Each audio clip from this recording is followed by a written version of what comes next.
కేరళలో మట్టి దాకల్ని బాగానే కొనేసాను కానీ ఇప్పుడు నాకున్న మెయిన్ టాస్క్ అది హైదరాబాద్ సేఫ్గా తెచ్చుకోవడం. బస్సు ట్రైన్కి వస్తే పర్లేదు, మేము రిటర్న్ వచ్చేటప్పుడు కూడా ఫ్లైట్కే వచ్చాం. సో లగేజ్ ఎలా పడేస్తాడో మీకు తెలిసిందే కదా.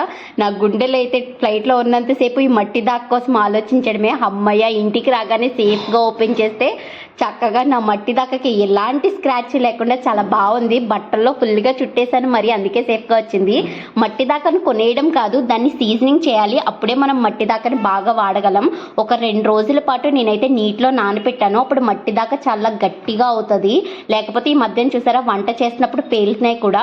శుభ్రంగా కడిగిన తర్వాత బియ్యం కడిగిన గంజి వాటర్ ఉంటుంది కదా, ఆ వాటర్ని వేసి ఒక అరగంట పాటు మరిగించాను. మరిగించిన తర్వాత మళ్ళీ శుభ్రంగా కడుక్కుని బోర్లించి తడి ఆరిన తర్వాత దానికి నూనె అప్లై చేసి ఫ్రంట్ బ్యాక్ 2 అప్లై చేసి ఎండలో ఎండ పెట్టాలి ఒక రోజంతా. అప్పుడు మన మట్టి దాకా రెడీ వంటకి.